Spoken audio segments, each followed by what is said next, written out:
Hello guys and welcome back to my channel, and today I'm going to show you how you can remove the black background of a video in Premiere Pro. So firstly open up your Premiere Pro, and as you can see here I already have two video footage with a black background. Now let me show you how you can remove a black background of a video footage. So what you have to do is just simply search Luma in the effect panel, and if you don't know how to get the effect panel, just simply go to Windows and then choose effect over here, and that will bring up your effect panel. Then moving on, the effect panel, just simply search Luma,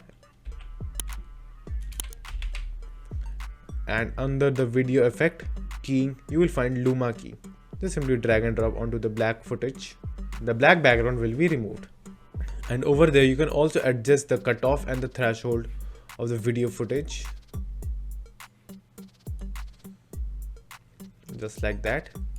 You can also change the threshold,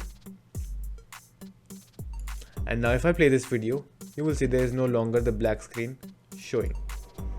That's how you can remove black background from a video footage in Premiere Pro. So thank you for watching, and do like and subscribe to my channel, and take care.